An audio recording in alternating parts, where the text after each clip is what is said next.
आपणा पारिखे नाही तेच प्रस्तुत प्राप्तस्थळी प्राप्त प्रसंगी कीर्तनरूपी सेवेकरिता निवडलेला अभंग भगवान परमात्म्याचे प्रेम भांडारी नामदेव महाराज चार चरणाच्या अभंगात अपूर्वता अलौकिकता दिव्यता संत संघाचे प्रतिपादन करतात. चिंतनाला आरंभ करण्यापूर्वी परिहार द्यायचा तो असा, आपल्या गावाच्या परमार्थाचे 25 वर्ष म्हणजे त्याच्या आधी नव्हता असं नाही. ज्या स्वरूपात संतांच्या कृपेनं सुरुवात झाला त्याची 25 वर्ष लोटली गेली आणि शास्त्र असं सांगते आपल्या परमार्थाचा खऱ्या अर्थानं जीवनाचा पूर्वकाल जर पाहायचा झाला, प्रथम कालात विद्येचं अर्जन असावं, द्वितीय कालाचा विचार करायचा झाला तर धनसंचय असावा, तृतीय कालात पुण्य अशा प्रकारचं संपादन करावं. मला असं वाटते रौप्य महोत्सवाचा काळ जीवनाची जी 4 टप्पे 25-25 वर्षाचा टप्पा करण्यात येते, तद्वत आपल्या परमार्थाची सुद्धा 25 वर्ष नरोबराच्या भाषेत बोलायचं झालं तर आतापर्यंतचा बालकाल लोप झाला आणि नुकताच तारुण्यात पदार्पण झालं. विठ्ठल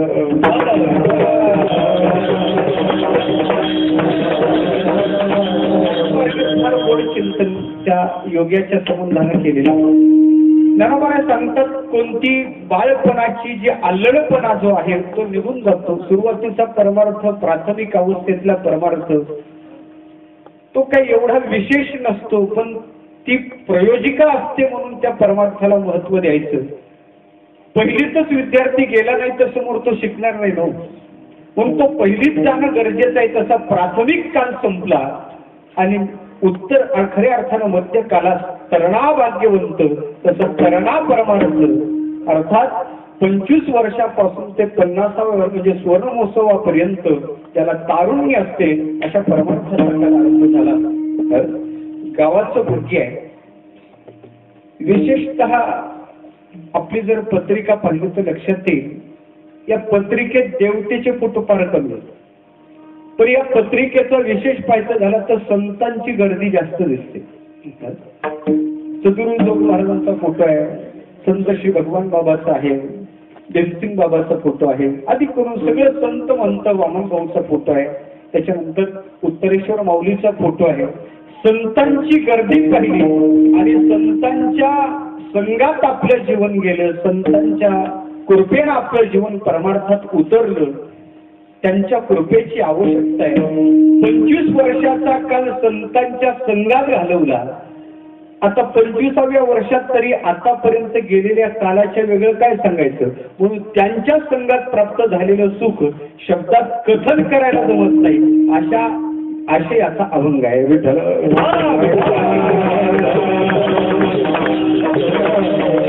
त्यांची कृपा आहे, भगवंताचा प्रसाद आहे. हरिभक्ती परायण पूजनीय महंत नामदेव बाबा शेट्टेकर आमच्या संस्थेची वेगवेगळे रत्न आहेत महाराज. एक एक विशेषता एकेकाच्या ठिकाणी जातो जातो यत उत्कृष्ट तत् रत्नम कथ्यते असं साहित्य बोलते. प्रत्येक जातीत जी विशेषता असते त्या जातीतल्या विशेषता त्याच्या ठिकाणी असेल का त्याला रत्न म्हणतात. नरात उत्तम असेल तर त्याला नररत्न म्हणतात, पशुत उत्तम असेल तर त्याला त्यातलं ते रत्न समजतात, विषात उत्तम विषाला रत्न त्या जातीतलं रत्न म्हणतात. तद्वत आपल्या या सर्व यात जोग महाराजाच्या पठडीत काही रत्न आहेत आणि ही संस्था तशी रत्नाला जन्म देते. त्या रत्नापैकी महाराज एक रत्न आहेत ज्याने आपल्याला प्राप्त झालेला परमार्थ जिसने पायी उसने छिपाई या न्यायानं नाही तर प्राप्त झालेली अनुभूती जगताला यावी म्हणून वेगवेगळ्या ठिकाणी या ज्ञानाचा प्रसार केला. त्यापैकी आपल्या भागात महाराजांचं वास्तव्य आहे आणि त्यांच्याच मार्गदर्शनानुसार चालू असणारा हा नामयज्ञ आहे. तृतीय दिवसाची सेवा माझ्या वाट्याला दिली. इथं आमची हरिभक्ती परायण पूजनीय राम महाराज त्यांच्या कृपाछत्राखाली असणारी ही सगळी मंडळी माझ्या या हाताला उभी आहेत आणि या हाताला परिसरातील ज्यांनी परमार्थ टिकवलेला आहे अशी मंडळी आहे, ज्यांनी जोपासलाय अशी मंडळी आहेत. आत्ताच ज्यांची गोड चाल झाली मला असं वाटते त्या चालीच्या समोर माझी काय चाल समोर चालणार नाही विठ्ठल.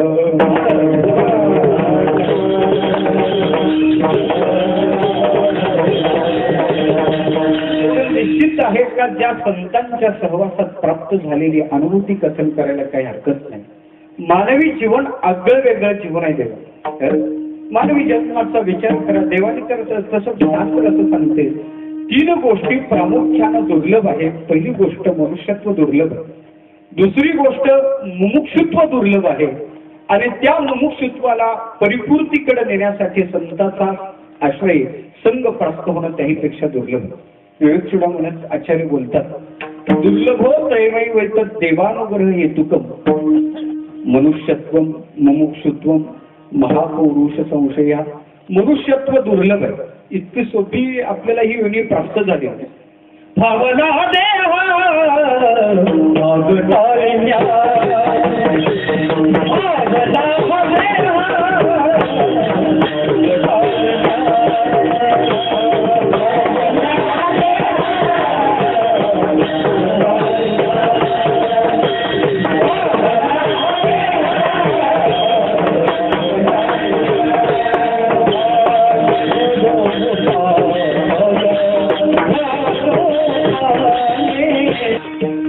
देह प्राप्त होणं इतकं भाग्याचं लक्षण आहे. खऱ्या अर्थानं पाहायचं झालं तर सहजासहजी प्राप्त झालं प्रमाण देऊन आले.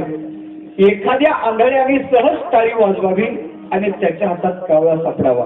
अहो कावळा तरी का सापडावा? कावळ्याची तरी काय गरज आहे?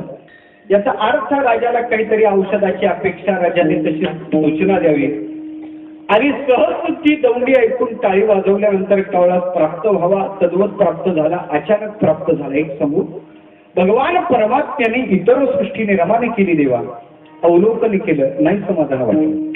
देवाने कुत्रा निर्माण केला. देवाने गाढव निर्माण केलं. देवाने मांजर निर्माण केलं. डुक्कर निर्माण केलं. सगळं निर्माण केलं. त्याचं अवलोकन केलं. परमात्म्याला त्यापासून समाधान वाटलं नाही. का नाही? त्याचं कारण आहे सृष्टी निर्माण केली पण ही सृष्टी ज्या भगवान परमात्म्याने निर्माण केली त्याला जाणायला तयार. अर्थात जाणण्याची ज्ञानशक्ती त्याच्या ठिकाणी नाही. जाणत नाही. ते विचार करतात त्या कुत्र्याला मी निर्माण केलं. हा करतो का माझा विचार? चालता चालता माझ्यावर अभिषेक घालून चालतो. हा कावळा आकाश मार्गाने जातो. जाता जाता विचार करत नाही हाच ना माझा बाप. यालाच मला निर्माण केलं. याला गंध कसं? खऱ्या अर्थानं पाहिजे झालं तर ही मनुष्य इतर सृष्टी देवाला जाणत नाही म्हणून बुद्धिपूर्वक देवाने मानवी शरीर निर्माण केलं. निजात्मक प्राप्ती लागून देवे केली मनुष्य. नाथबाबांनी भरपूर सांगितले हेची जाणावया निजरूपाचे.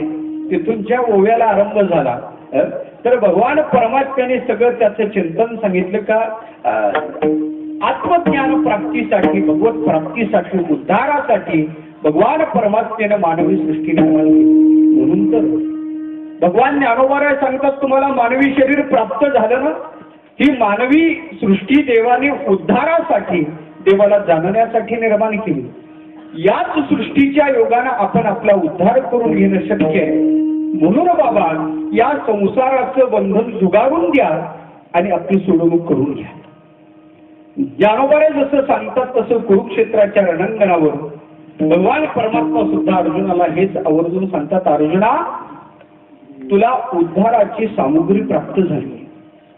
ती उद्धाराची सामुग्री उद्धारासाठी खर्ची घाल. उद्धरेत आत्मन आत्मना आत्मान उद्धरेत. आपला उद्धार करून घे. मानवी शरीर उद्धारासाठी आहे पण देवा घडते असं जीव उद्धाराचा प्रयत्न करत नाही. जीव आपण कशा प्रकारचा अधोगतीला जाऊ या प्रयासात आहे. विठ्ठल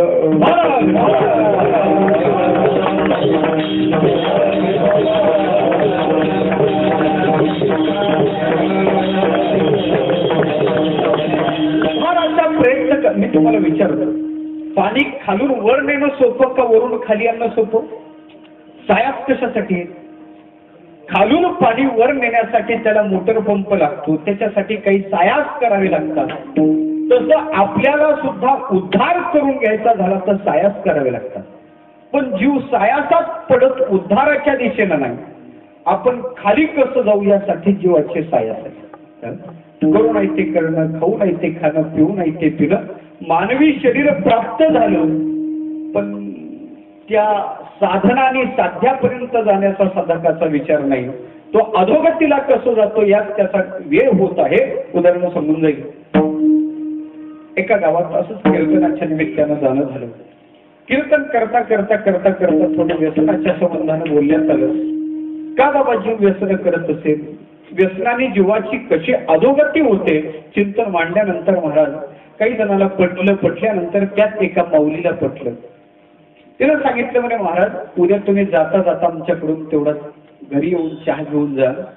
तिला निमंत्रण दिलं. दुसऱ्या दिवस उजाडला, स्नान नित्यनेम झाला, संध्या झाली, तिच्या घरापर्यंत पोहोचलो. चहा हातावर ठेवला आणि तिने आपल्या संसाराचं रडगारानं गाणं चालू केलं. म्हणे काय सांगायचं महाराज, अहो आमचा प्रपंच इतका चांगला होता, इतक्या चांगल्या स्वभावच होते.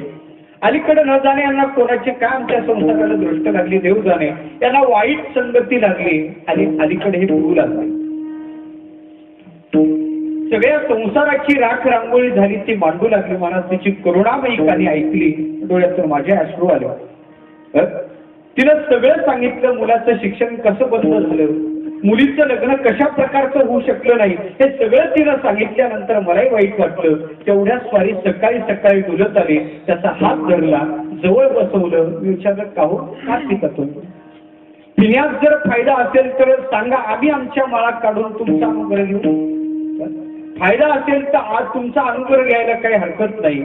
सगळं महाराज सांगितलं. अहो दारू चांगली नाही, व्यसन चांगले नाही. सुनो बाबा दुनिया में मौज बुरी, सुनो बाबा दुनिया में मौज बुरी, सुनो बाबा दुनिया में मौज बुरी, सुनो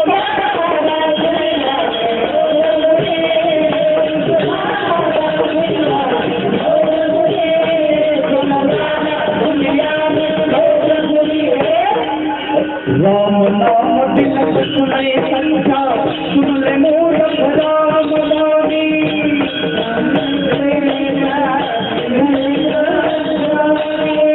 आया पिया सुख दे सोया, यमराज जितालेगा पावेगा. त्याला सांगितल्या बरोबर पटलं महाराज. त्याला बस म्हणे महाराज उद्यापासून बंद.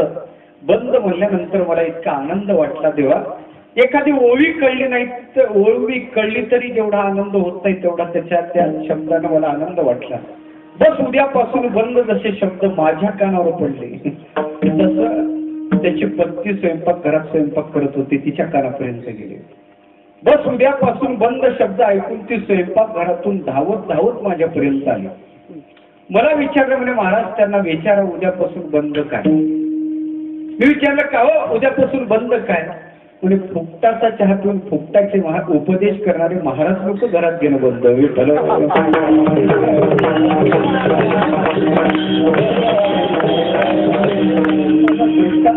मला सांगायचं आहे जीव उद्धाराच्या दिशेनं सायासात लागलेले, आपण अधोगतीला कसे जाऊ हे जीवाचे प्रयत्न चाललेत. तेव्हा तुकोबा म्हणतात तुका म्हणे मेलो सांगता सांगता.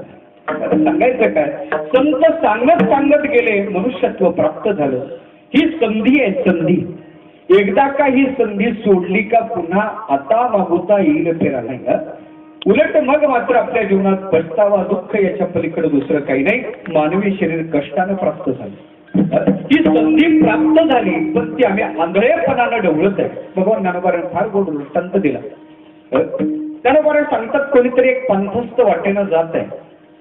जाता जाता जाता जाता त्याच वाटेने एक राजघराण्यातली मंत्र्याची गाडी गेली. स्विस बँकेतून काढून आणलेला पैसा त्याच्या गाडीच्या डिक्कीत एक गठ्ठा सहज खाली पडला. त्याच वाटेनं हा चालू लागला आणि चालता चालता याला वाटलं देवाने आपल्याला डोळे दिले, आंधळा कसा चालत असेल. विचार करू लागला आणि विचार आणते, विचार कृती संभवते, तो कृतीत आणतो, असणारे डोळे झाकतून चालतो. चालता चालता चालता ते धनाचं गाठोडं याच्या पायाला ठेचाळलं. मनात म्हणतो आंधळा असा ठेचाळत असेल नाही का. ज्ञानोबारे म्हणतात किती दुर्दैवी प्राणी व्हा. महान धन प्राप्त होण्याची वेळ याच्या जीवनात मूर्खाला कसले आंधळेपणाची डोळे लागले. ज्ञानोबराजांच्या दृष्टिक्षेपात आलेला तो व्यक्ती आहे. ज्ञानोबराज म्हणतात तैसे प्राप्तीचे वेळ निदैव आंधळेपणाचे डोळे, असं ते आपले डोळे आपण जाती. याला डोळे नाही, याला डोळे आहेत पण असणारे डोळे जागतो. तद्वत मानवी शरीर प्राप्त झालं, संतांनी उद्धाराचा मार्ग खुला केला, तरी पण उद्धाराच्या दिशेनं का जात नाही, तर असं ते आपले डोळे आपण जाती. विठ्ठल मनुष्यत्व केवळ भगवत लाभासाठी उद्धारासाठी प्राप्त झालं, पण आम्ही भोगीर बाकीचीच भरती जास्त करतो. दुसरा लाभ सांगितला, मनुष्यत्व प्राप्त झाल्यानंतर त्यात मुक्तीची इच्छा होणं अतिशय दुर्लभ आहे. पहिलं मनुष्यत्व दुर्लभ प्राप्त झालं, देव दुर्लभ शरीर प्राप्त झालं, त्यात पुन्हा मुक्तीची इच्छा. मला विचारायचं आहे, एवढ्याच मंडळीच्या अंतःकरणात मुक्तीची इच्छा का झाली? बाकीची मंडळी नाही, कुठं संख्या चालली लोकसंख्या, पण काय एवढ्याच्याच चित्तात? तर मुमुक्षुत्व सुद्धा दुर्लभ आहे. उदाहरण सांगून जाईल. एका गावाचा राजाचा एक राजा गेला, दुसरा सिंहासनस्थ झाला. राजाने इच्छा प्रगट केली, ज्या राजाचा राजकारभार पाहिजे ते राज्य मी पाहिलं पाहिजे. प्रथम राजधानी पाहू. राजधानी पाहण्यासाठी राजेसाहेबाची स्वारी निघाली. फिरता फिरता फिरता सगळे राजेसाहेब फिरू लागले. जलाशय पाहिलं, वर्षभर पाणी साठा टिकेल एवढा दिसला. आरोग्य विभाग पाहिला, भरपूर सक्षम वाटला. समोर फिरता फिरता राजाची स्वारी. सगळं पाहता पाहता तुरुंगाच्या दारावर आले. सोबत असणाऱ्या प्रधानाला विचारलं, काय गाव प्रधानजी, हे काय? काय म्हणल्याबरोबर प्रधानजीनं सांगितलं, राजेसाहेब याला तुरुंग म्हणतात, त्याला जेल म्हणतात. आपल्या राज्यात सैराचार, अनाचार, डाकू, लुटेरे सगळे इथं डांबून ठेवलेले आहेत. राजाने ते शब्द ऐकल्याबरोबर राजाने सांगितलं, प्रधानजी माझी अशी इच्छा आहे का माझ्या राज्यात प्रत्येक जण सुखी असावा, म्हणून मी असं ऐकून आहे बंदिस्त जीव सुखी राहू शकत नाही, म्हणून पहिले यांना सोडा. प्रधानजीला तर शॉकच बसला. प्रधानजी विचारात पडला का एवढ्याला सोडलं तर बाहेरचे मात्र दुःखी झाल्याशिवाय राहणार नाही. एवढ्याच्या सुखाचा विचार केला तर बाहेरचा समाज मात्र दुःखी होईल. प्रधानजीच्या लक्षात आलं. प्रधानजीनं विचार केला का म्हणजे राजाला आपण काहीतरी युक्ती सांगितली पाहिजे. म्हणतात बुवा, मंत्र्यापेक्षा मंत्र्याचे पर्सनल असिस्टंट हुशार असतात म्हणे. असे 4-2 मंत्री त्याला मागे घातलेले असतात.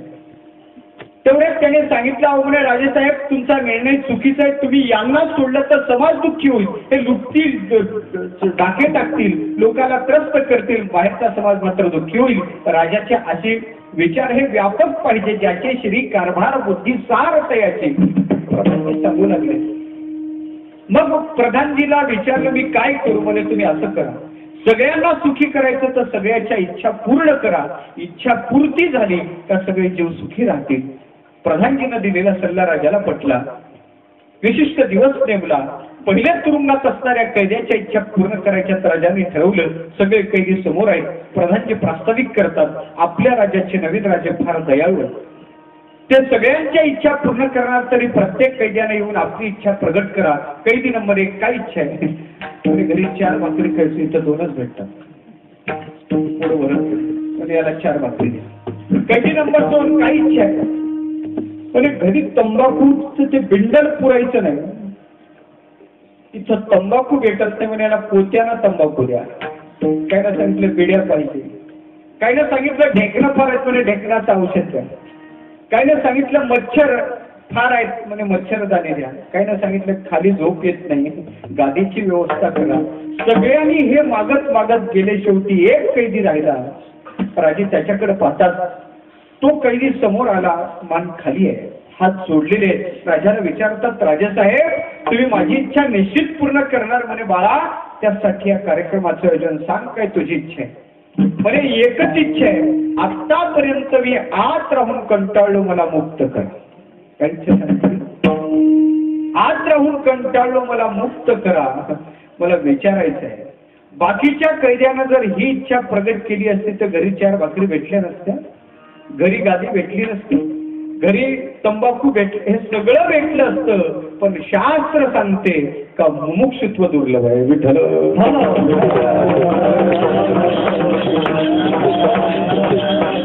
प्रथम मनुष्यत्व, दुसरं मुमुक्षुत्व आणि तिसरं ते मुमुक्षुत्व ज्यांच्या सहवासात पूर्ण होते त्या संतांचा संग जीवनात प्राप्त होणं अतिशय कठीण आहे. आमचे तुकोबार तर सांगतात साधं कठीण नाही, बहु अवघड. बहु अवघड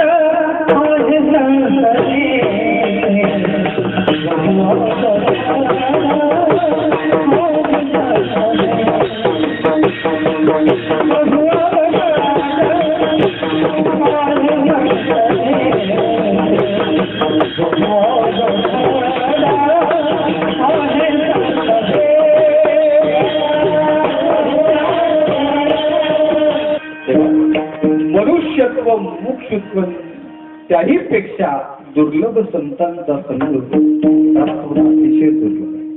या तिन्ही दुर्लभ घटना नामदेव महाराजांच्या जीवनात पूर्ण झाल्या. काही जण म्हणतील नामदेव महाराजांच्या जीवनात संतांचा संग कधी प्राप्त झाला. त्याचं उत्तर असं आहे, आळंदीच्या भगवान ज्ञानोबाराला इच्छा झाली आपण तीर्थयात्रा करावी. ज्ञानाला इच्छा झाली तीर्थयात्रेची आणि तेही नामाच्या सहवासात.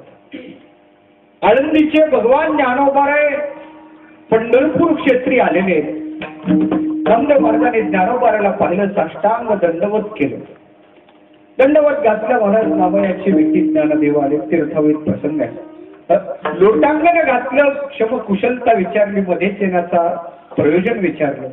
ज्ञानोबारांनी अंतःकरणातलं वृद्गत प्रगट केलं का तुमच्या सहवासात संबंध तीर्थयात्रा करावी.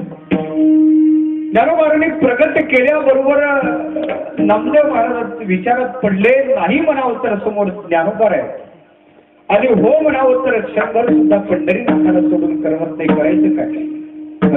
मधला मार्ग शोधला म्हणे, नामा म्हणे स्वामी विठोबाशी पुसा. विठोबा जसं सांगील मी तसं करायला तयार आहे. दोघे बोलत बोलत रावळात आले. ज्ञानोबारा देवाच्या श्रीचरणाजवळ गेले. ज्ञानोबाराला पाहिल्याबरोबर भगवान परमात्म्याला आनंद आला. दोन वैष्णव एकत्र आलेले आहेत. नामदेव महाराज रावळाच्या दाराजवळ येऊन खाली मान टाकून उभे आहेत. ज्ञानोबारा देवाच्या जवळ गेले.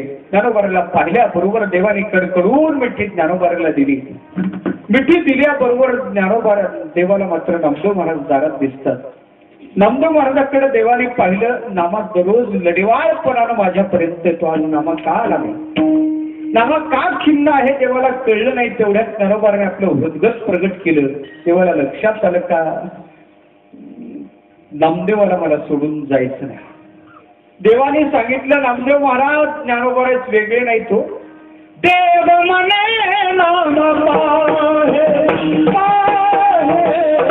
देव म्हणे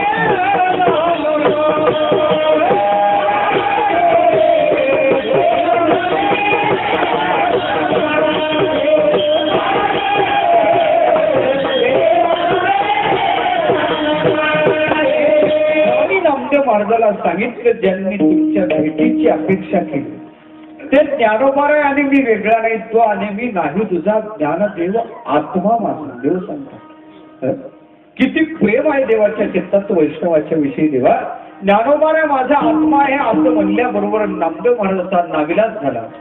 तीर्थयात्रेला जावं लागलं. ज्ञानोबाराच्या सहवासात संबंध भारताची तर गोमांपर्यंत सगळी तीर्थयात्रा करून ज्यावेळेस ज्ञानोबार आणि नामदेव महाराज पंढरी क्षेत्रात आले. देवाला खऱ्या अर्थानं नामदेव महाराजाला तीर्थयात्रेला पाठवल्यानंतर एक दिवस देवाला तुटील युगा येथे अशा प्रकारचा दिवसामागून दिवस गेले. नामदेव महाराज पंढरी क्षेत्रात आले. पाहिल्याबरोबर देवाच्या कारण माझा लढवाळ नामाला आनंद वाटला चित्तात. नामदेव महाराजांना पाहिल्यानंतर देवाने ठरवलं का आता माझा नामा तीर्थयात्रा करून आला. माहुंद्याचा मोठा कार्यक्रम ठेवला. माहुंद्याच्या कार्यक्रमाचं निमंत्रण देण्यासाठी नामदेव महाराजांच्या समवेत भगवान परमात्मा पाठोपाठ चालले संबंध संत वैष्णव मानली आलेला निमंत्रण दिले. माहुंद्याचा कार्यक्रम सगळे संत बसले.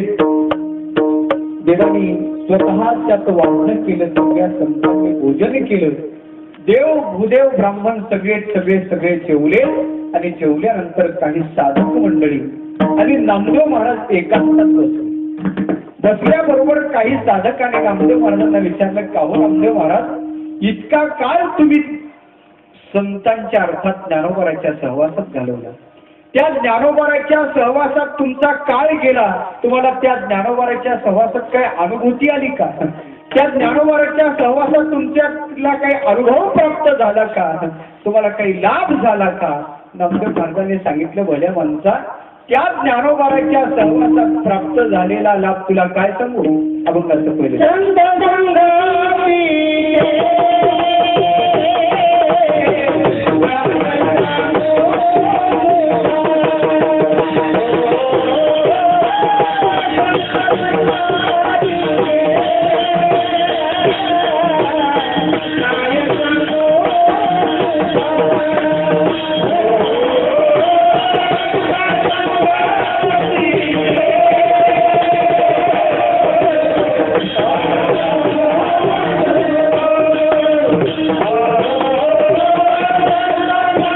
पहिल्या चरणात नामदेव महाराज सांगतात, बाबा, त्या ज्ञानोबाराच्या संतांच्या संघात प्राप्त झालेलं सुख तुला काय सांगू? तो साधक ऐकणारा, थोडा संस्कारिक होता, शास्त्र शिकणारा होता, 4-2 वर्ष संस्थेत बसून आलेला होता महाराज. तो म्हणे, महाराज तुम्ही काय बोलता? तुमच्या बोलण्यावर तुमचा विश्वास आहे का? तुम्ही काय सांगत आहे? अहो म्हणे, तुम्ही सांगितलं का मला संघात सुख प्राप्त झालं, तुम्हाला शास्त्र काय सांगते माहित आहे? महाराज चकित झाले, म्हणे बाबा काय सांगते नेमकं ते तरी करू. अहो म्हणे, महाराज शास्त्र सांगते का संघात बाधा आहे? शास्त्र सांगते का संघात दुःख आहे? आणि तुम्ही सांगता मला संघात सुख प्राप्त झालं. तुम्ही सांगता हे खरं का शास्त्र सांगते हे खरं? नामदेव महाराजांनी सांगितलं, बाबा मी सांगतो हेही खरं आणि शास्त्र सांगते हेही खरं. विठ्ठल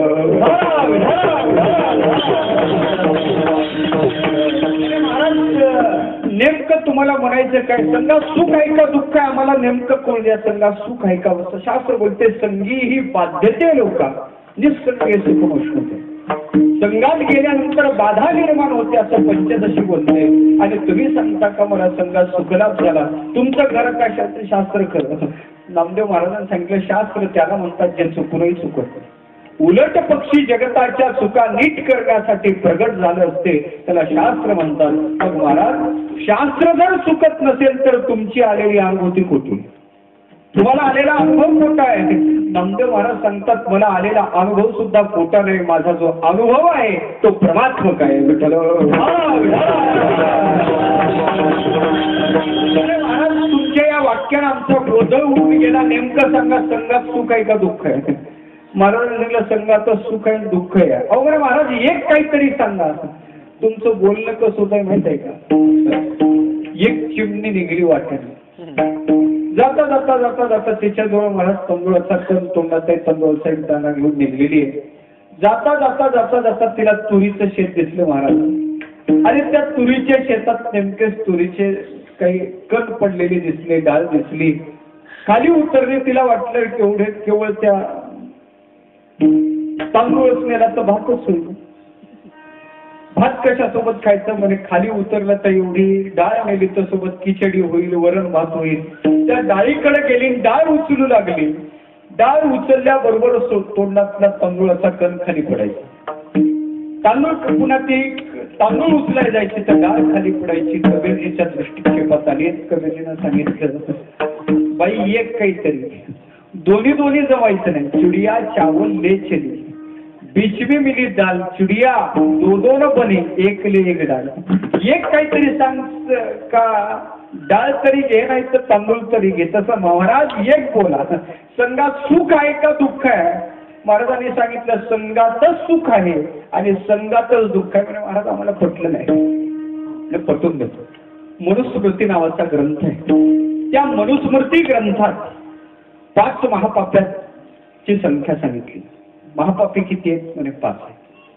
कोणकोणते त्यांनी नावं सांगितले. ब्रह्महत्या करणारा पहिला महापापी, दुसरा दारू पिणारा दुसरा महापापी, तिसरा म्हणे स्तेयम चोरी करणारा तिसरा महापापी, चौथा गुरुपत्नीचं गमन करणारा चौथा महापापी.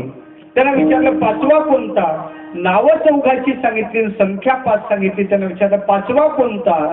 5व्याचं नाव याच्यात नाही.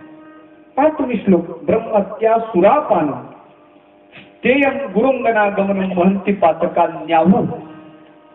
चौघाचे नावं सांगितले, संख्या 5 सांगितली. महंती पातका न्याहू संसर्गात ते 6. म्हणजे 5वा कोण म्हणजे या चौघाच्या सहवासात राहतो तो. ब्रह्महत्या करणारा आणि ब्रह्महत्या करणाऱ्याच्या सहवासात राहणारा सुद्धा मापाकी. दारू पिणारा,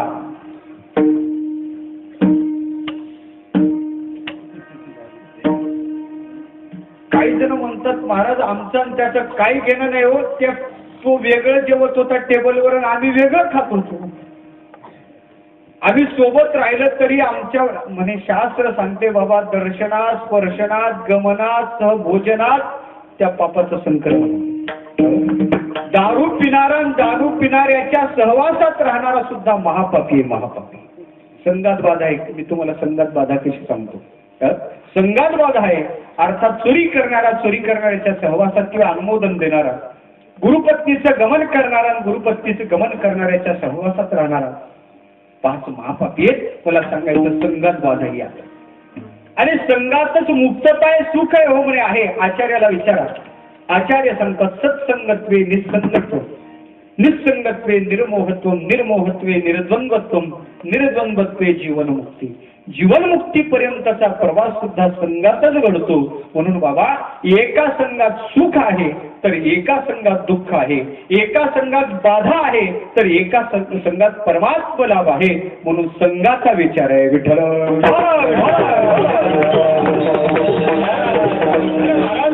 नेमकं तुम्हाला सांगायचं काय, नामदेव महाराजांनी सांगितलं बाबा संघाचे काही प्रकार आहेत तुझ्या समोर ठेवतो.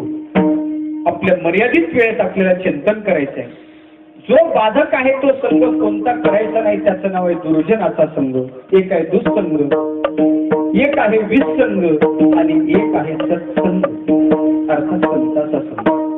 दुःसंघाचा विचार करतोय शास्त्र सांगते दुर्जनाचा संघ करू नका. दुःसंघ सर्व त्याच्या. एक संघ तुम्हाला दुर्जनाचा संघ करू नका हे लांबचं वाटते. दुर्जनाचं दूरदर्शन सुद्धा घातक आहे. दुर्जनाचं दूरदर्शन सुद्धा जीवनात घातक आहे. तुम्हाला प्रसंग सांगून जातो. श्रीमद भागवताच्या 6 स्कंदात विचार आलेला आहे. अजामेळ सच्छादी अग्नी होते ब्राह्मण. अग्निहोत्र घेण्यासाठी सविधा आणण्यासाठी अरण्यात गेलेला आहे. सविधा घेऊन मधल्या मार्गाने घराच्या दिशेने निघाला देवा. घरी येता येता येता येता वाटेत काही वाईट पुरुष वाईट स्त्रीशी वाईट वर्तन करतोयच पाहिलं. घरी आला, अग्निहोत्र घेणार, पण अग्निहोत्रात त्याचं चित्त आज कार्यरत नाही. अग्निहोत्रासाठी चित्ताची तयारी नाही, चित्त शुद्ध व्हायला तयार नाही. अग्नी तो विचार करू लागला. ते दृश्य त्याच्या हृदयात प्रविष्ट झालं. पूज्य डोंगरे महाराज फार गोड चिंतन या संबंधात करायचे. महाराज सांगायचे दृष्टी से मन बिगड़ता है, मन से तन बिगड़ता है और तन से सब कुछ बिगड़ता है, इसलिए अपनी दृष्टि सुधारो. विठ्ठल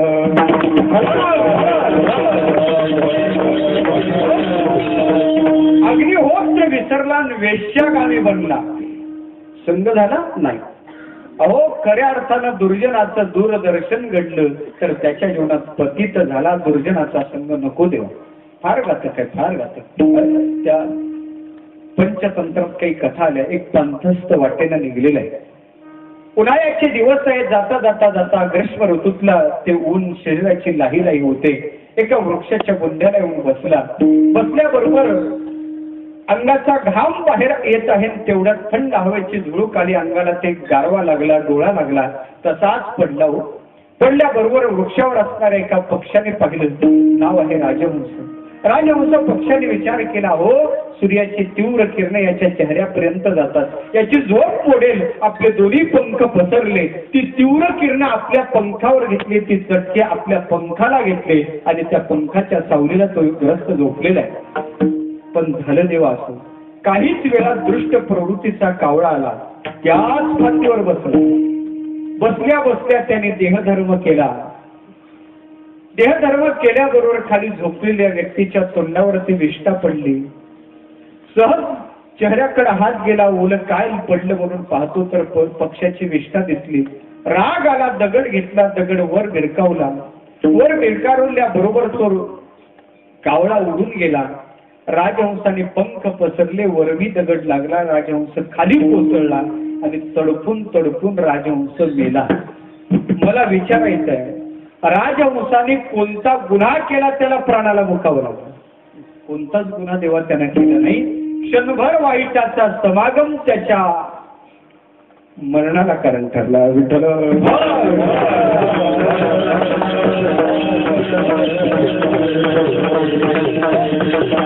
दुर्जनाचा दुःसंग सर्वथैव त्याच्या.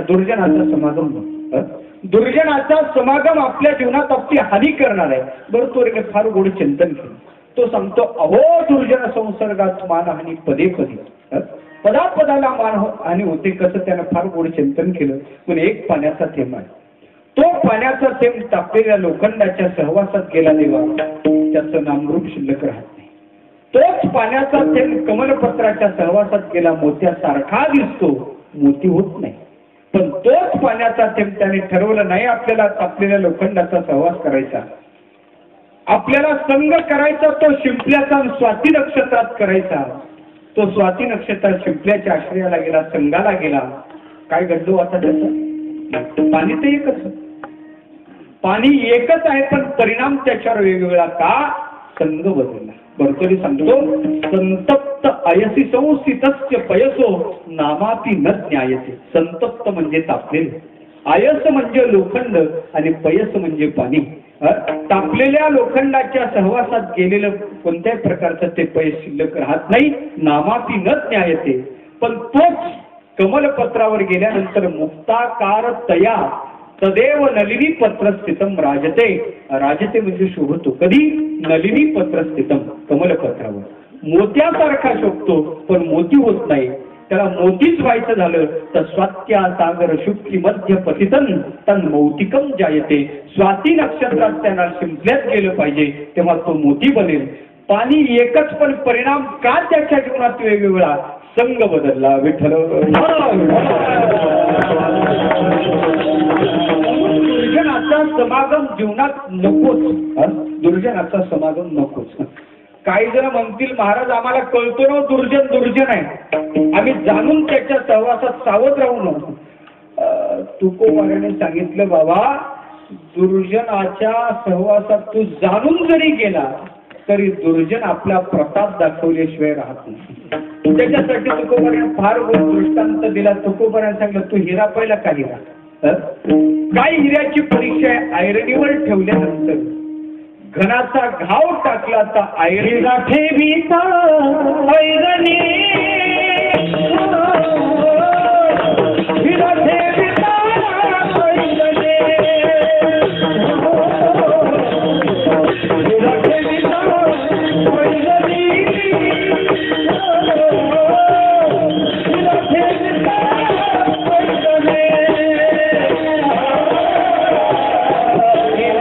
ठेवल्यानंतर गवनाच्या गावाने एकदा ऐरणीत आणि किंवा घनात फुटत इतका टणक हिरा, इतका टणक हिरा.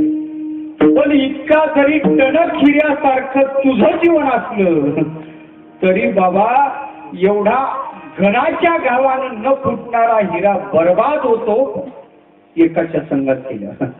कोणाचा संघ आहे? कोणाचा संघ हिरा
हिरा देवा, पण त्या ढेकणाच्या जातीनं त्यांचा चुरा करून टाकतो.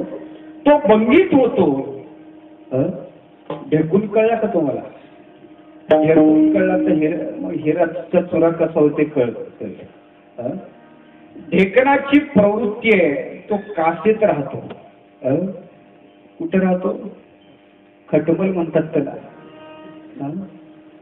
तो राहतो दुसऱ्याच्या रक्त शोषण करत राहतो. ढेकणाची प्रवृत्ती आहे शोषणाची. या ढेकणाने महाराज या देशाचा परिचय होता. जहा डाल डाल पर सुने की चिडिया करते हे बसेरा. आर्थिक प्रगती पथावर असणारा हा देश, हे राष्ट्र, पण याला शोषून इतकं कंगाल केलं कोणी? लक्षात आलं? आले का लक्षात? ढेकण. या ढेकणाने महाराज त्या काळात असे चांगले चांगले तरुण असतात, चांगले चांगले हिरे असतात, संघात गेले का बस बिघडूनच जातात. म्हणून ढेकणाचा सहवास जरा सांभाळून करा. ढेकणाच्या संघात हिऱ्याची बर्बादी होते. ढेकणाचा संघ नको. काही जण सांगतील अहो आमच्यावर प्रेम करतात ना, म्हणे त्याचा प्रेमही काही उपयोगाचा. उदाहरण सांगतो तुम्हाला. एकाची मावशी कोळशाचा व्यापार करायची. हा खूप दिवसांनी भेटायला गेला. मावशी कोळशाच्या दुकानात कोळशे मोजून देण्यासाठी बसल्यानंतर समोर आलेला आपला तो बहिणीचा मुलगा पाहिला. आनंद वाटला. धावत धावत गेली. प्रेम उमाळून आलं. महाराजांनी गेल्याबरोबर त्याच्या तोंडावर हात फिरवला आणि बाळ्या किती दिवसानं आला रे. हात फिरवल्याबरोबर पावडर लावल्यासारखा त्याच्या चेहऱ्याचा प्रकाश पडला. बरोबर आहे ना? नाही देवा थोडं काळ झालं. मावशीला प्रेमानं हात फिरवला नाही का? प्रेमानं हात फिरवला तरी तोंड काळ झालं. काही दिवसांना फिरता फिरता गेवराईला गेला. फिरू लागला. अत्तराच्या दुकानाजवळ फिरत होता. वास आला. अत्तर घेण्यासाठी दुकानात गेला. सहज याच्या हातानं एक-दोन बॉटल सहज धक्का लागला. खाली पडल्या, सांडल्या. दुकानदाराला राग आला. कॉलर धरली. दुकानाच्या बाहेर हाकवलं. याच्या अंगाची अशी दुर्गंध सुटली. बरोबर आहे ना? देवा, वाईटाचा समागम चांगल्या पद्धतीनं आला तरी तोंड काळ झालं, आणि चांगल्याचा समागम वाईट पद्धतीनं आला तरी सुगंध सुटला. लक्षात घ्यायचं, वाईटांनी खऱ्या अर्थाने चांगल्याने लाथाडलं तरी चालते, पण जवळ त्यांच्या जायचं.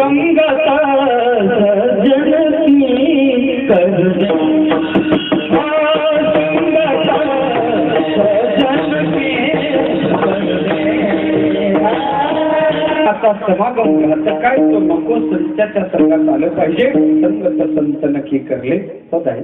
मला सांगायचं काय, खऱ्या अर्थानं संतांच्या संघात आलं पाहिजे. दुर्जनाचा समागम घातक काय महाराज कळला. तो संघ नको. बाधा करणारा कोणता मला कळला. दुसरा संघ आहे त्याला विसंग म्हणतात. त्या विसंगाचं चिंतन आमच्या तुकोबाऱ्या फार गोड सांगतात.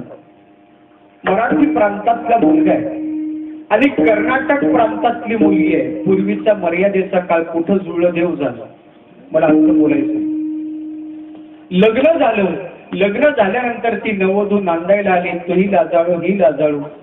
1 महिन्यावर दिवाळ सण आला आणि दिवाळ सणाला जावाई बापू सासरवाडीला जायला निघले. सासरवाडीला जायला निघले. महाराज जवळून तुमच्या जवळ असणारं स्टेशन, तिथून रिझर्वेशन केलं. फर्स्ट क्लासचा डब्बा. दोघेही बसले. पण तो इतका लाजाळू होता त्याला वाटलं गावाकडल्या कोणी पाहिलं तर करायचं काय. तो आपली पत्नी पण तिलाही बोलायला लाजत होता. साईडला बसला. खाली मान टाकलेले तसाच बसला. महाराष्ट्राचा प्रांत मागं पडला. कर्नाटकचा प्रांत लागला. तो तिच्या जवळ आला. त्याला वाटलं आता आपली पत्नी इकडं कोण पाहणार आहे म्हणून आता काय बोलायला हरकत. पण पत्नीच्या जवळ गेला आणि तिला आपण आता बोलावं असं विचार करतो, पण कोणता मांगलिक शब्दाचा उच्चार प्रथम करू त्याला प्रश्न पडला. कसं मंगलाचरण करू. तेवढ्याच गाडी स्टेशनला थांबली. त्याने खिडकीतून हात बाहेर काढला. विचारलं का ग आता तुझा भाग लागला. ही आपली गाडी ज्या स्टेशनला थांबली त्या स्टेशनचं नाव काय सांग बरं. बिचारी आतापर्यंत त्याला बोलली नव्हती. तो हिला बोलला नव्हता. दोघांच्या भाषेचा परिचय झालेला नव्हता. मला आजचं सांगायचं नाही, मी आधीच सांगू नको. हे मर्यादेच्या काळातलं. तिला विचारतो या स्टेशनचं नाव काय. काय नाव म्हणल्याबरोबर ती बोलली नव्हती ना, हाही बोलला नव्हता. भाषेचा परिचय झाला नाही. तो काय बोलतो तिला काही कळलं नाही. तिला उत्तर दिलं येनंत्री. येनंत्री शब्दाचा अर्थ आहे काय म्हणता. काय म्हणतात त्याचा अर्थ आहे, त्यालाही तिच्या भाषेचा परिचय नव्हता. त्याने मनाचा समज घातला की सांगते का ज्या स्टेशनला गाडी थांबली त्या स्टेशनचं नाव काय? येनंत्री. झोपली नाही तुम्ही? आपल्याला आता प्रवास करायचा आहे. पहिल्या स्टेशनला गाडी थांबली, या स्टेशनचं नाव काय? येनंत्री. कारण आतापर्यंत बोलणं नव्हतं, शब्दाचा परिचय झाला नाही. पुन्हा थांबला, काही वेळ गेला, पुन्हा गाडी चालू झाली. दुसऱ्या स्टेशनला गाडी लागली. दुसऱ्या स्टेशनला गाडी लागल्याबरोबर त्याने पुन्हा विचारलं, का ग आता दुसरं स्टेशन तुझ्या भागातलं लागलं, सांग बरं या स्टेशनचं नाव काय? नाव काय म्हणल्याबरोबर तिला काय विचारलं, हा काय विचारतो काही कळलं नाही. तिनं उत्तर दिलं येनंत्री. येनंत्री शब्दाचा अर्थ आहे काय म्हणता. याला आता वाटलं मागची खुर्द असेल तर ही कोणती असली पाहिजे? बुद्रुक असली पाहिजे. पुन्हा प्रवास चालू झाला, पुन्हा तिसरं स्टेशन, पुन्हा त्याचा तो भाग. आता या स्टेशनला गाडी थांबली, आता हे तिसरं स्टेशन, याचं नाव काय? विचारलं, काय विचारतो काही कळत नव्हतं. शब्दाचा परिचय नाही. तिनं पुन्हा उत्तर दिलं येनंत्री. येनंत्री शब्दाचा अर्थ आहे काय? काय म्हणता.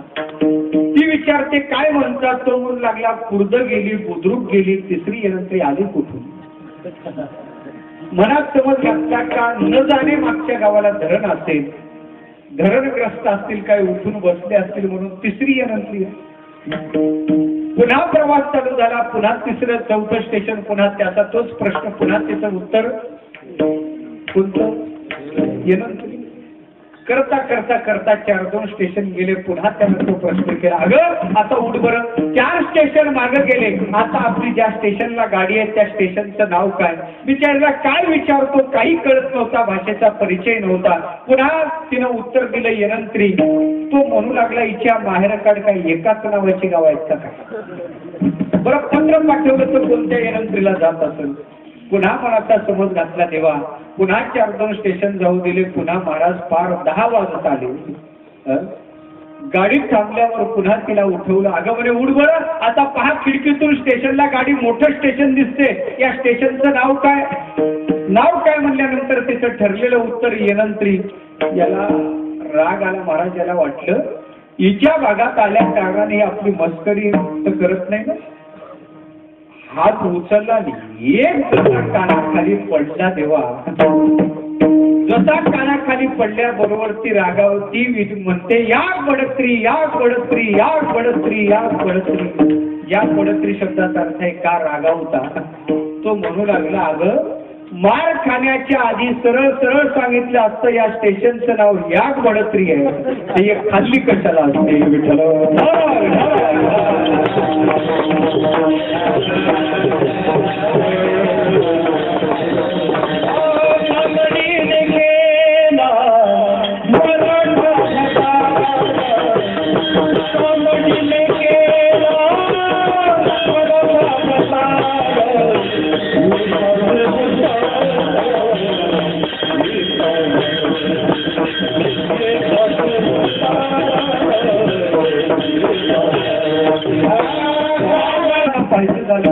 विसंगती म्हणतात.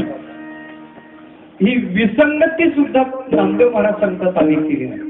विसंगतीत लाभच काय हो? काही लाभ नाही. तर हा असतो एका पक्षाचा, ती असते वेगळ्याच पक्षाची, मुलगा असतो तिसऱ्याच पक्षाचा. ही सगळी विसंगती संसारी जीवाच्या सहवासात आहे. त्याला संग म्हणू नका, सगळा विसंग आहे. घडल्या समोर गेले कथा सांगितली असती, आपल्याला अभंगात यायचंय. सगळी विसंगती आहे. इथं फारच लाभ झाला तर तुकोबारा म्हणतात कितीतरी जण मेले आणि आपल्याला मरावं लागेल, याच्या पलीकडे लाभ नाही. मरती मेले देरो किती, हाच लाभ होता याच्या. म्हणून येतो बाकुलती देरो जितकी धुण द्या. याचा अर्थ संसारी जीवाची संगती केली नाही. महाराज नामदेव महाराज सांगतात, आम्ही जो संग केला त्यांना संत संग म्हणतात. त्या संत संघात मात्र खऱ्या अर्थानं सुख आहे, कल्याण आहे. पहिला संघ बाधारूप आहे, पण ज्यांचा संघ केला ते संत आहेत आणि त्या संतांच्या सहवासातलं सुख तुला काय सांगू म्हणजे महाराज. ते सुख सांगू शकत नाही म्हणजे जे सुख साधं सुख नाही, ते सुख ब्रह्मसुख आहे. आणि ब्रह्माच्या बाबतीत शास्त्र बोलते, यतो वाचो निवर्तन्ते अप्राप्य मनसा. ज्याच्या बाबतीत शब्दाला प्रागटच करायला जमत नाही असं ते ब्रह्मतत्व आहे.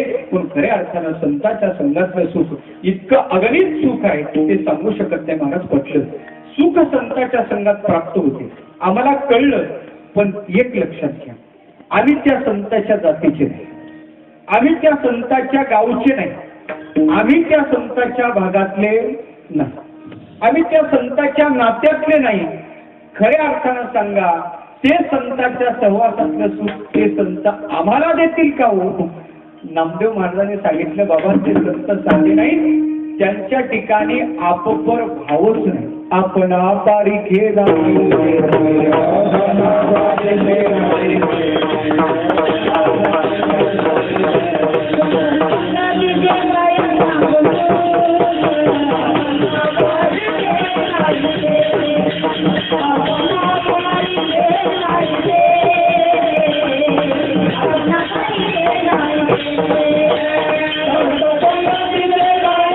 ठिकाणी अपपर भाऊ नाही. आपला वेगळा दुसरा वेगळा असे नाही, अपपर भाऊ नाही. देवा संतांकडे कोणी कसंही जाऊ द्या, कधी जाऊ द्या, संत कल्याण करतात. ते सुख सामान्याला देतात, त्यात विशेषता नाही हो, विशेषता नाही.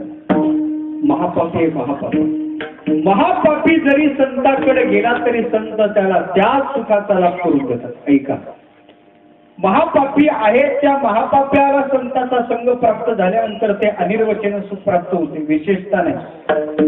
महापापी मेला, त्या महापाप्याच्या शरीराला काडी लावली, त्याच्या शरीरातून धूर बाहेर पडला, त्या धुराला जरी संतांचा संग प्राप्त झाला तरी त्याला ते सुख प्राप्त होते.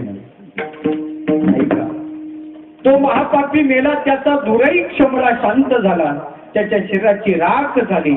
त्या राखेला जरी, साध्याचा विचार करत नाही मी, महापाप्याचा विचार करतो, त्या राखेला जरी संतांचा संग प्राप्त झाला तरी त्याला त्या सुखाचा लाभ होतो असं नारद महर्षी सांगतात.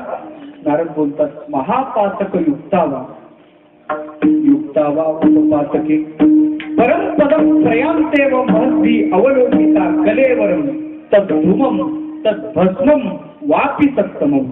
कोणत्याही प्रकारचा सहवास प्राप्त झाला तर संत ते सुख प्राप्त करून देतात. कसंही जा संताकडे, संत त्याला सुख प्राप्त करून देतात. महाराज कोणत्याही भावनेनं गेले तरी सुख प्राप्त होते. कितीतरी उदाहरण आहेत, घड्याळ संपत आलं तर उदाहरण सांगतो तुम्हाला. जगद्गुरु तुकोबाराय महाराज भल्या पहाटे उठले, भातगिरीवर साधनेसाठी गेलेले. तुकोबाराय साधनेसाठी गेले, एकांतात साधना करतात. एक गृहस्थ पांथस्थ तिथं आलेलं आहे. तुकाराम महाराजाला पाहिल्याबरोबर सांगितलं, म्हणे बुवा दिसता, म्हणे भाऊ, म्हणे बुवा कधीपासून बसला होतो इथं? तुकोबारायने सांगितलं, भल्या पहाटे आलो बाबा. अरे म्हणे महाराज, अहो तुम्ही सकाळी बसले तर तुम्हाला एक विचारतो, तुम्ही आमची अशी वाकड्या शिंगाची म्हैस पाहिली का? तुकोबाराय म्हणून त्याला म्हणतात, बाबा अरे म्हशी पाहण्यासाठी का मानवी जीवन भेटलं? म्हशी पाहण्यासाठी काय मानवी शरीर? अरे घरी आवलीच्या म्हशीला कटाळून तर इथं आलो, घरी म्हशीचं काम होतं म्हणून तर इथं आलो. तुकोबाराय तिला त्याला सांगू लागले आणि त्यालाही सांगतात, भल्या माणसा म्हशी पाहण्यात आयुष्याचा वेळ करू नको, देव पाहण्यासाठी सायात कर, देव पाहावया करी ओ साया न धरी असं नाशिवंत. त्याला सांगतात, म्हणजे बुवा मुद्द्याचं तेवढं, तुमचं पुराण ऐकायला आलो नाही. तुकोबाराय विचार करत आपल्यापर्यंत आला, पण आणखीन याच्यावर प्रभाव झाला. तो म्हणे म्हैस पाहिली का तेवढं सांगा, बाकीचं सांगू नका. तुकोबाराय त्याला म्हणतात, बरं तुझी म्हैस सांगितले तर करशील काय? बरं तुम्ही म्हणाल ते म्हणाल ते, पण लक्षात घ्या, जर तुम्ही सांगितलेली म्हैस सापडली नाही तर गाठ पट्ट्याला गंगाराम म्हणतात. म्हैस सारलं तुकोबाराय सांगत, तुझी म्हैस सापडूनच येईल.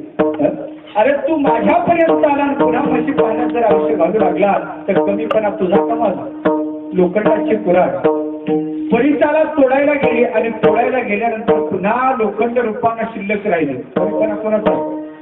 कुऱ्हाडीचा? परिसाचा कमीपणा. अगावरी फोडावयाला ना लोहरी गुफा परिसाची अंग.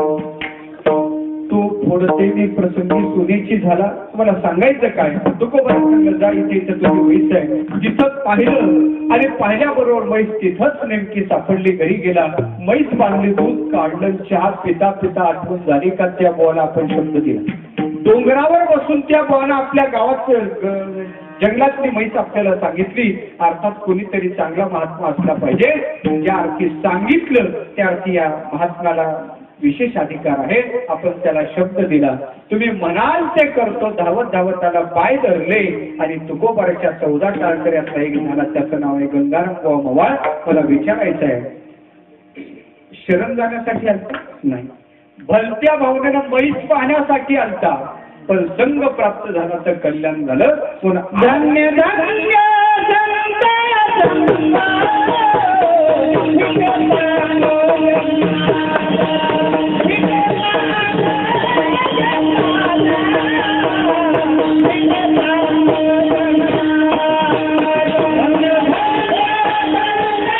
संतांचा संघ कोणत्याही दृष्टीनं होऊ द्या, त्यांच्या ठिकाणी अपपर भाऊ नाही, ते कल्याण करतात. म्हणून संतांच्या संघात सुख आहे. ज्यांच्या ठिकाणी अपपर भाव नाही, म्हणून नामदेव महाराज सांगतात, तुला खरं सांगू भल्याग्रस्त, अरे कलियुगाचा विचार कर. कलियुग म्हणजे दोषाची खाण आहे. कलव दोष निधे राजा. कलियुग म्हणजे दोषाची, कली पापाची ते मूर्ती. कलियुगात अंतःकरणाची स्थिती ढासळली. कलियुगात सगळ्या वाटा क्षीण झाल्या. हे कलियुगाची स्थिती आहे. उद्धारासाठी कोणतंही सक्षम साधन नाही. मग महाराज कलियुगात जीवाचा उद्धार होणारच नाही का? म्हणे बाबा अन्य वाटेला जाऊ नको. कलियुगात जर खऱ्या अर्थानं उद्धार करून घ्यायचा असेल तर या कलियुगाच्या विकराल कलिकालात ते साधू फार श्रेष्ठ आहे. त्या साधूच्या ठिकाणीच आपला उद्धार होणं शक्य आहे. उद्धाराची ठाव नाही भाग्येना विनमुख चरणा संताच्या. म्हणून तुला एक सांगू, या कलियुगात उद्धार करणारे साधू थोर आहेत, थोर आहेत आणि थोर आहेत. अभंगाच्या मध्ये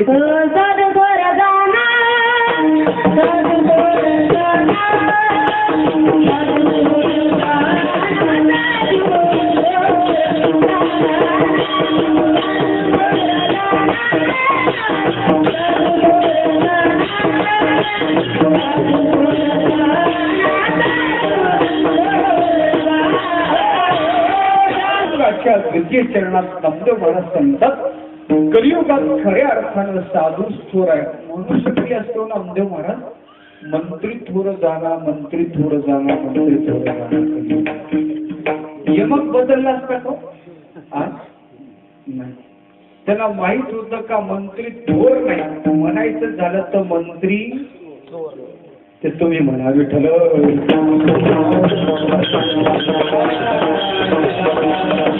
काही बदलणार नाही. ती सार्थ अशा उक्ती होईल म्हणून सांगायचं झालं तर मंत्री थोर नाही, साधूच कलियुगात थोर आहे. मंत्र्याचा महाराज फार वेगवेगळा आहे. आता काय घड्याळ संपत आला आपल्याकडं. आदर्शही झाले बरं काय देशात. यांचं चरित्र सांगतात लालबहादूर शास्त्रींचं.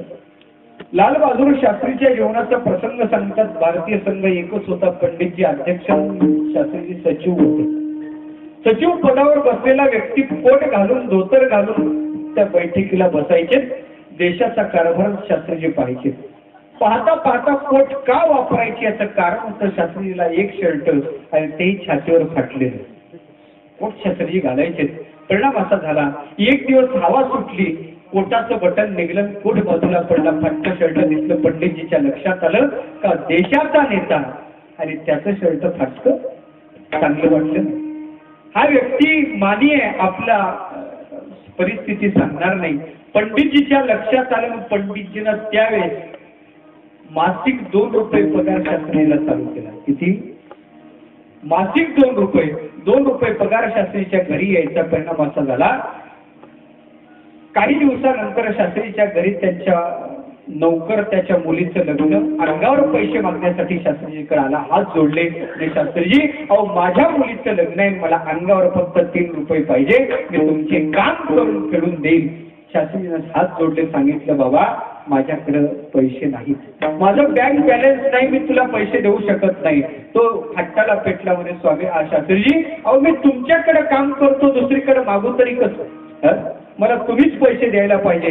तोही हट्टाला पेटला. आणि शास्त्रीजी सुद्धा त्याला गयावया करून सांगतात माझ्याकडे पैसे नाही. नाही म्हणे तुम्ही काही करून मला द्या. हा वृत्तांत स्वयंपाकघरात स्वयंपाक करणाऱ्या गृहिणीच्या कानावर गेला. शास्त्रीची पत्नी धावत आली म्हणे किती पैसे पाहिजे म्हणे. 3 रुपये तिनं हात जाऊन आणून त्याला दिले. दिल्याबरोबर शास्त्रीजीनं तिला विचारलं अगं 3 रुपये तुझ्याकडे आलेच कुठून, तू कुठं कामाला जात नाही, मीच घरातलं काम करतोय, 3 रुपये तुझ्याकडे कुठून आले. तेव्हा तिनं सांगितलं हो महिन्याचा पगार 2 तुमचा 5 महिन्यापासून घरात येत आहे.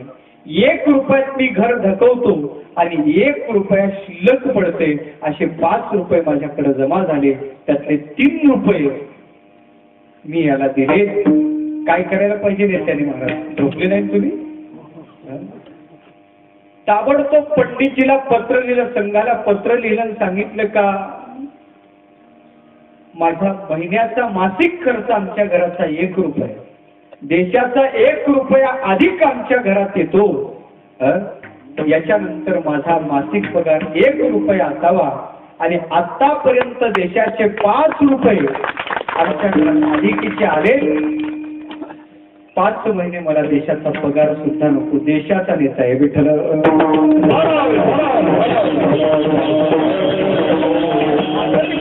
नेते सुद्धा याच देशात झालं. थोर महात्म्य होऊन गेले. चरित्र त्यांचे पाजरा की भरपूर गोड चिंतन आहे. चरित्र वाचा मोठ्यांची, चरित्र वाचले पाहिजे. तरुणाला उद्बोधक अशा प्रकारचे चरित्र आहेत. पाहना किती मोठे मोठे महात्मे होऊन गेले. कारभार सांभाळायचे पण तत्व कधी सोडले नाही असे नेते होते. विषयांतर होईल. मला सांगायचं काय, नामदेव महाराज त्रिवार सांगतात का साधू थोर जाणार, साधू थोर जाणार, साधू थोर जाणार कधी होईल. मला विचारायचं नामदेव महाराज का एकदा सांगितलं असतं तर जमलं नसतं का, तुम्ही 3दा का सांगता. तुम्हाला एक शब्द टाकल्यानंतर दुसरा आठवला नाही म्हणून टाकून दिला का. नाही महाराज, गुरु मामासाहेब म्हणायचे म्हणे संतांचं वाङ्मय हे मोत्याचं माप आहे, गांजराचं नाही. विठ्ठल.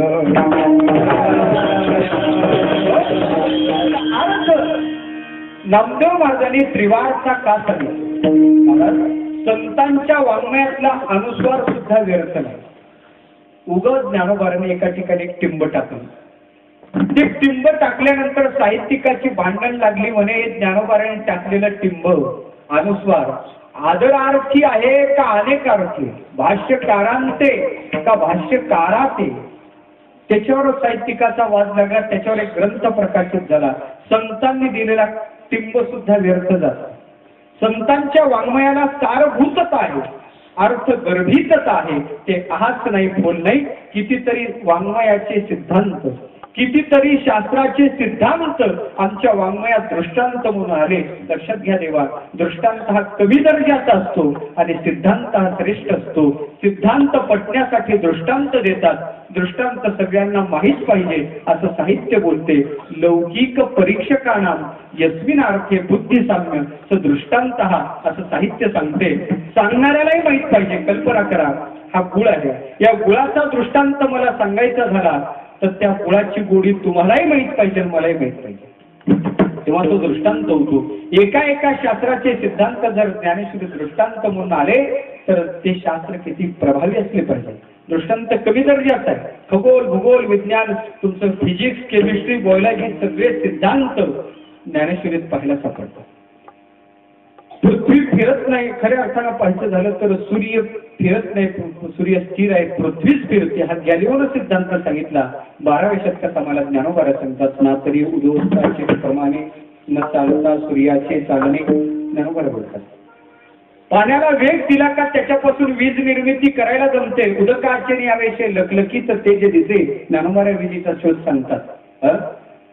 क्रिटिकल व्हेलॉसिटी आणि अँग्युलर व्हेलॉसिटी मॅच केल्यानंतर आकाशमंडलातून भरारी अर्थात विमान उडवायला जमते. हे ज्ञानोबा आम्हाला सांगतात. उदकाचे हे सगळं ज्ञानेश्वरीच आहे. फिजिक्सचा एक रूल सांगतो, ज्ञानोबा सांगतात बेसिक रूल आहे ऊर्जाचा. ते त्या शास्त्रकर्त्यांनी सांगितलं का ऊर्जा निर्माण केली जात नाही, ऊर्जेचा नाश केला जात नाही, ती रूपांतरित केल्या जाते. ऊर्जा इथून तिथून अक्षय आहे, ज्याला ऊर्जा अक्षयतेचा नियम म्हणतात. तो म्हणतो energy is neither be created nor describe his convert. One form to another form, all energy is constant. Is called the conservation of energy. एवढं त्यांना सांगितलं. मला सांगायचं एवढं, आमचे ज्ञानोबा आहे अध्यात्माचा सिद्धांत सांगतोस अर्ध्या ओळीत सांगतात उपजे आणि नाचे ते मायावशी दिसे एरवी तत्वता वस्तू असे अविनाशाची ऑल एनर्जी इज कॉन्स्टंट. पण सांगायचं काय संतांचं वाङ्मय आज मला सांगायचं ज्ञानोबाराचं वाङ्मय सामान्य नाही, नामदेव महाराजचं वाङ्मय सामान्य नाही, तुकोबाराची गाथा सामान्य नाही, भागवत सामान्य नाही. हे ग्रंथ अतिशय समुद्राहून खोल अर्थ भरित. नामदेव महाराज त्रिवारता का सांगतात, तीन शब्द का वापरतात, साधू थोर जाणा साधू थोर जाणा साधू थोर जाणा. एकदा सांगून जमलं असतं, तीनदा का सांगतात याचा अर्थ असा आहे साधू तीन दृष्टीनं थोर आहेत.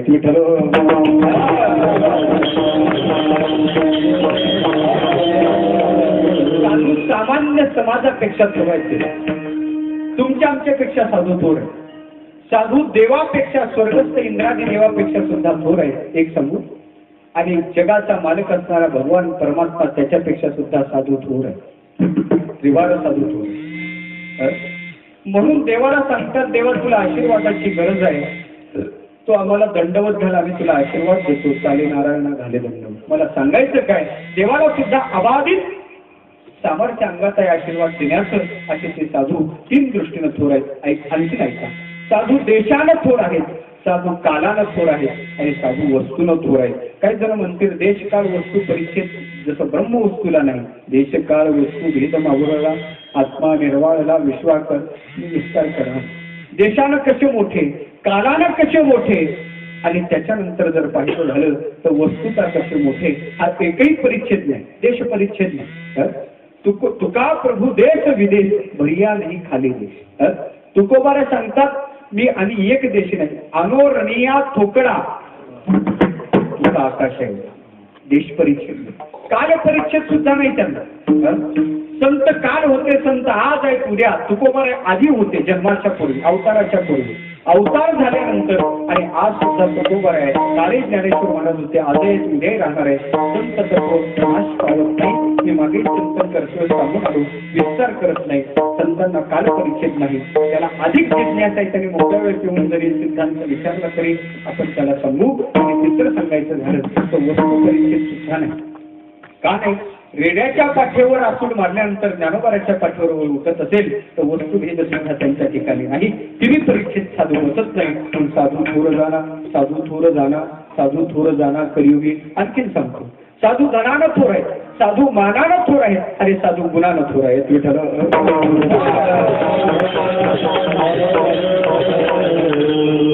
आमचे गुरुजी गुले बाबा सांगायचे बुवा एक दिवस भोग तरी संपत्ती किंवा एक दिवस भोगता तरी संपत्ती. तुम्ही आम्ही साठवलेलं धन संपणार आहे, पण साधूनी साठवलेलं जोडीले हे नसरे धन असं धन आहे म्हणून धनानं मोठे.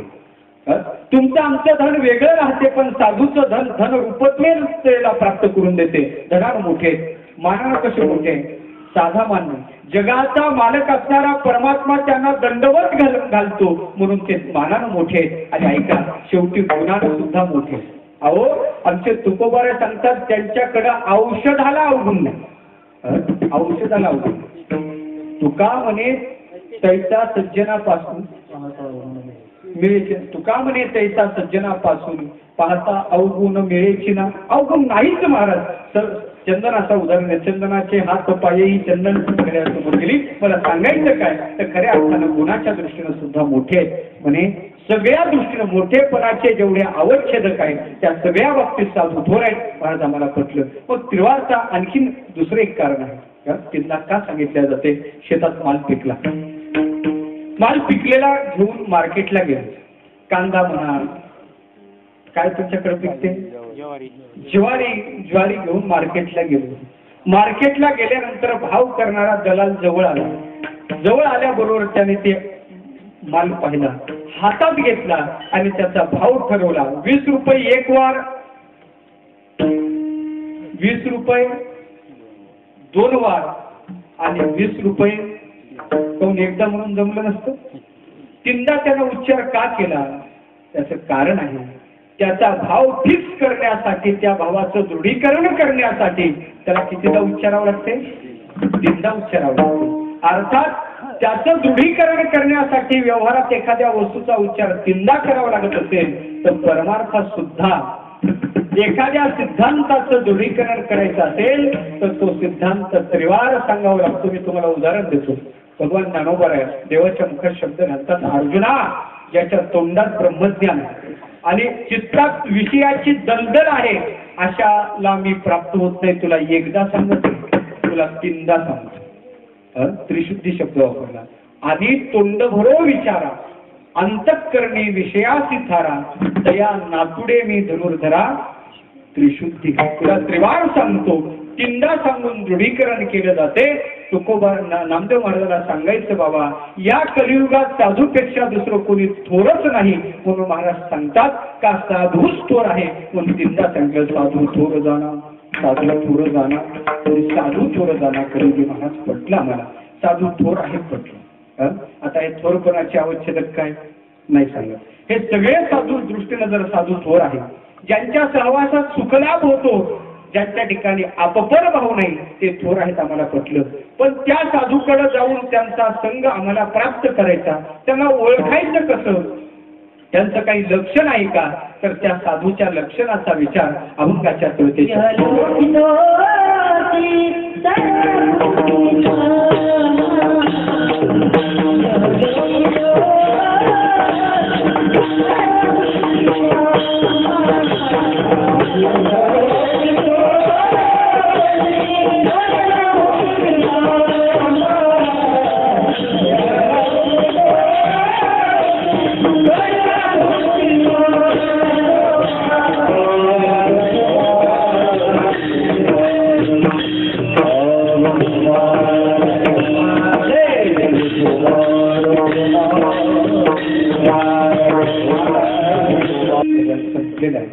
माझ्या मर्यादित वेळेत 2 चरणाचा मी विचार केला.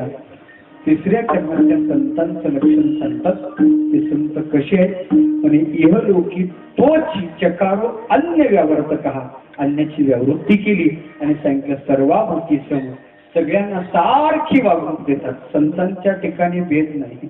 अमुक जातीचा, अमुक पंथाचा, अमुक लिंगाचा हा भेद संताकडे नाही. म्हणून ते मोठे देवा कोणी आपल्याला प्राप्त झालेली अनुभूती सगळ्यांना ते देतात. महाराज याच परंपरेत मला असं वाटते, ज्ञानोबारे तुकोबारे जर झाले नसते तर हे ज्ञान तुमच्या आमच्यापर्यंत आलं नसतं. अलीकडं प्राकस्मरणीय सद्गुरु जोग महाराज जर झाले नसते तर या ज्ञानाचं भांडार तुमच्या आमच्यासाठी खुलं झालं नसतं. सगळ्यांसाठी खुलं केलं. यारे यारे लहान थोर याची भलती नारी नसते. तुम्हाला सांगतो, देवाचा अवतार तुमच्या आमच्यासाठी आहे असं नाही. तो दोघांसाठी येतात. एक तर कमालीचा पापी पाहिजे आणि कमालीचा पुण्यवान पाहिजे, दोघांसाठी देव येतात. पण संतांचा अवतार तुमच्या आमच्यासाठी, संत तुमच्या आमच्यासाठी. लक्षात घ्या, तुम्ही तुमचा आमचा विचार करायचा झाला तर तुम्ही आम्ही म्हणाव तेवढे चांगले नाही आणि म्हणाव तेवढे वाईट नाही. म्हणून महाराज असं कसं म्हणतात, कीर्तनाला आलो म्हणून तुम्ही आम्ही काय आहो चांगलं. कीर्तनाला येणार सज्जनाचं लक्षण आहे, चांगलं सज्ज चिंतन करतो, श्रवण करतो, चांगलं लक्षण आहे. पण जाता जाता चुपचाप दुसऱ्याची चप्पल पायाला घालून जातो, आपण फाटली काढून घेतो. कोणत्या सज्जनाच्या लक्षणात आहे? पंढरीची वारी करतो म्हणून चांगले आहोत, पण वय न झालं तरी अर्ध हाफ तिकीट करून घेतो वारीला जातो. कोणत्या सज्जनाचं लक्षण आहे? पण म्हणायचं झालं तर म्हणाव तेवढे चांगले नाही, म्हणाव तेवढे वाईट नाही. त्याच्यासाठी संतांचा अवतार आहे. म्हणून संत कळले पाहिजे. अभंगाच्या 3 चरणात त्यांचं लक्षण सांगतात. इहलोकी तोची सर्वाभूती सम, सगळ्याच्या बाबतीत समतेचं वातावरण आहे. कोणी या संत त्याला आपला अनुभव देतात. सामान्याला देतात त्यात विशेष नाही. रेडा आला तर रेड्याला अनुभूती दिली, जाऊ द्या, रेडा चेतन आहे, रेडा चेतन आहे, त्याला अनुभूती दिली यात विशेष नाही. ज्ञानोबा आहे त्या नेवाशाला एका भिंतीला आपलं ते एका खांबाला टेकून बसले. खांबाला टेकून बसले देवा, तरी त्या खांबाचं मंदिर झालं. टेकून बसल्यानंतर तोंड तिकडे असते का पाठ तिकडे असते? तुम्ही खांबाला टेकलेले, तुमचं तोंड आहे का पाठ आहे? पाठ आहे.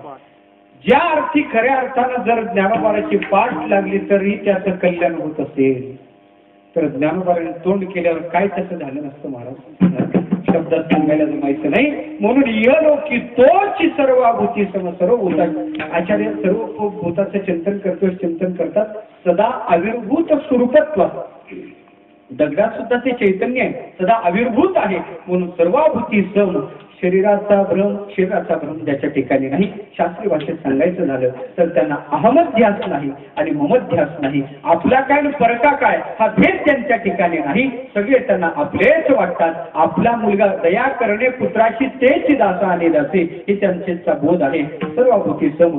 शरीराचा भ्रमणीने कदाचित त्यांचं चिंतन सांगितलं. म्हणे महाराज ते संत वागतात कसे, जगताशी त्यांचं वर्तन कसं आहे. नामदेव महाराज सांगितलं तू गाय पाहिली का, गाय काय करते, गाय गवत खाते आणि अमृतासारखं दूध काही काल देते, पण निरंतर साधू अशा अमृतासारखा वर्षाव जगतावर करतात. शेवटचं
वेळेत आपण पाहिला की तुमचं दिवसेंदिवस वाढतं परमार्थाचं स्वरूप तीक्ष्ण स्वरूपाचं असावं. अत्यंत वेळेवर कीर्तन संपणार आहे तेव्हा विनंती सर्वांना, लहान मुलांची चाल होईपर्यंत तरी उठू नका. आपण उठल्यानंतर अतिशय अंतःकरणाला दुःख होते. मला येणाऱ्या आळंदीवरून महाराजांच्या अंतःकरणाला, संयोजकाला आपण उठल्यामुळे 11च्या आसपास कीर्तन करतोय तरी आपण माऊलीचं भजन झालं जे उठता ते आमचं सांगायचं काम आहे. आपल्या चरणाला हात लावून विनंती, एकही माणूस ताण संपेपर्यंत आणि सूचना सांगेपर्यंत उठणार नाही. असं जर केलं तरच कीर्तन ऐकल्याचं फल आहे. आणि आलेले महाराज भरभरून आपल्याला आशीर्वाद देतात. आपलं पोट कल्याण होईल, नक्की होणार आहे. बजरंगबलीचे आशीर्वाद मिळणार आहेत. एवढं प्रत्येक 2-3 दिवस पाळा हे आपल्याला विनम्र प्रार्थना. हे जे व्यापक स्वरूप परमार्थाचं अशाच प्रकारचं आपण रौप्य महोत्सवात आता सध्या आहात. भावी आपल्या या पारमार्थिक जीवनाला सुवर्णता येऊ एवढंच नाही, त्यांचा अमृत अशा प्रकारचा पाहायला भेटतो. त्या अमृताच्या नंतर सुद्धा शताब्दीकडे नवे नवे अशा कितीतरी मोठमोठ्या शताब्द्या त्या पारमार्थिक जीवनाच्या अशाच वृद्धिष्णू स्वरूपाच्या साजऱ्या व्हाव्यात अशी सद्भावना प्रगट करतो. महाराज त्यासाठी तुम्हाला उदंड आयुष्य आणि आरोग्य लाभावं आणि आपण सुद्धा तशाच प्रकारची आता हे करण्यासाठी काय एकल्याचा नव्हे खेळ, म्हणून आपल्याला सुद्धा तसं आयुष्य आणि आरोग्य प्राप्त व्हावं. हे पारमार्थिक जीवनाचा उत्कर्ष साधत साधत साधक शून्य मंडळाचा छेद करून परमोक्ष लाभ अर्थात परमात्म्याचा लाभ व्हावा ही सद्भावना प्रगट करतो. ज्या संतांच्या संघाचा आपण मोठ्या प्रेमानं गोड विचार केला त्यांचं मोठ्या प्रेमानं सगळ्यांनी टाळी वाजवून भजन करू. ज्ञानेश्वर